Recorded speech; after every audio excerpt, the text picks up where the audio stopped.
Hi there.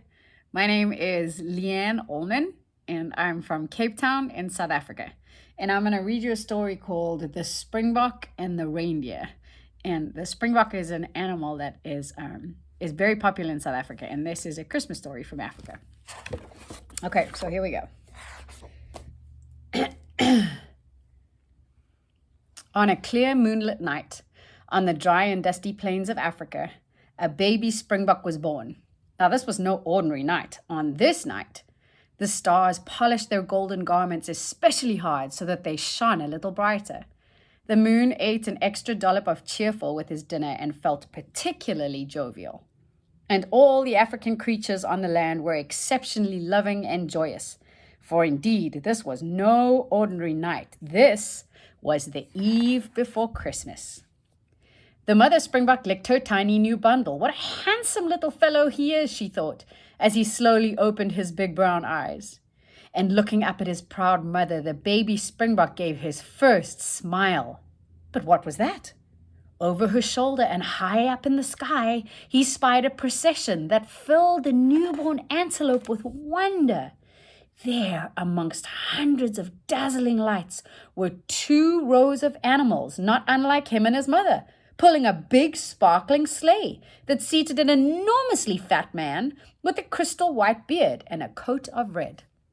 What the little springbok could or could not have understood of this scene in his first few moments of birth is unclear, but he watched with such unblinking fascination as the procession slowly crossed the sky that his mother knew that his memory would hold a very special place in his heart.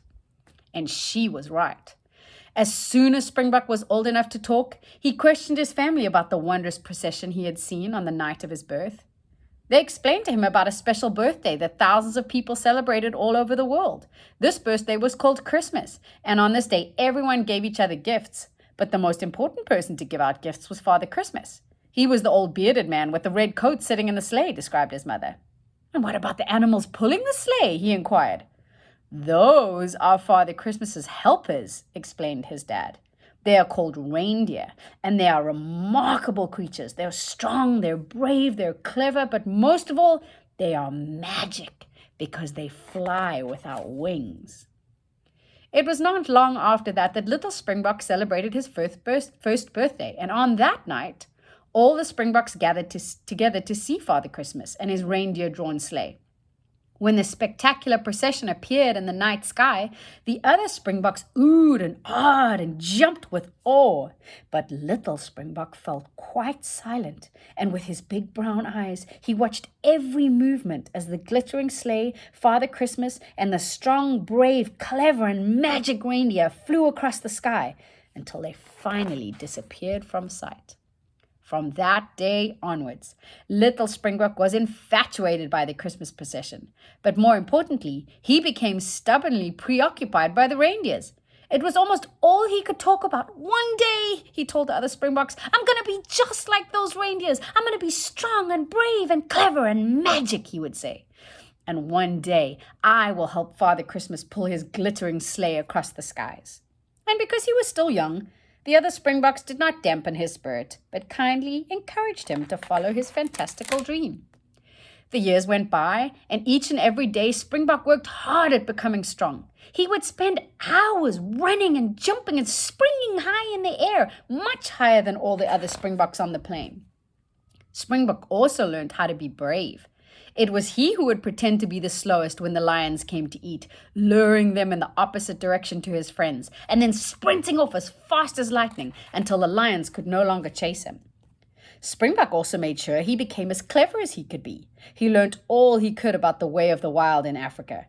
He learned to understand the delicate balance of nature and was always mindful of the other African animals, insects, and plants that shared his world. The only thing that made young Springbok sad was that he could not work hard at being magic. Try as he might, he could not fly, even when leaping from a very high rock. His disappointment was clear to the other Springboks. Some of the envious ones would jeer and laugh. You'll never be a reindeer. You're an ordinary Springbok, just like all of us. His mother and father were so disheartened to see him unhappy. Give up on your dream to be magic, little darling. It's just not realistic. Remember, though, that you are the strongest and the bravest and the cleverest of all the Springboks. We're so proud of you, they would say, trying to cheer him up. But Springbok would not let go of his dream, no matter how impossible it seemed. Every year on his birthday, he would wait with anticipation to see the first glimpse of the Christmas procession in the sky. One day I'll find that magic, he would whisper quietly to himself. One day I'll be up there with Father Christmas and the reindeer. It was on his 10th birthday, when all the Springboks were gathered around the silver moonlight and the shimmering stars, awaiting the Christmas procession, that things happened a little differently to the years before. This night, the procession did not appear at the usual time. In fact, after a few hours, the moon started yawning. The stars became awfully fidgety, and all the animals in the veldt began to whisper worriedly amongst themselves, "Where is the Christmas procession? Why are Father Christmas and his reindeer so late? Perhaps he's not coming this year at all." But just as the animals had decided they'd go home to bed, the shimmering lights appeared slowly from the north. The animals were all very excited, but none more so than Springbok. He could not contain his joy, leaping hundreds of meters high into the air and whooping with sheer delight. His display was so remarkable that all the other animals were captivated by the young Springbok. And unbeknown to all of them, Springbok had captured the attention of someone else, none other than Father Christmas, who turned his sleigh towards the veldt and proceeded to instruct his reindeer to come down to land, right next to the Springboks. A hush fell over the creatures of the African veldt.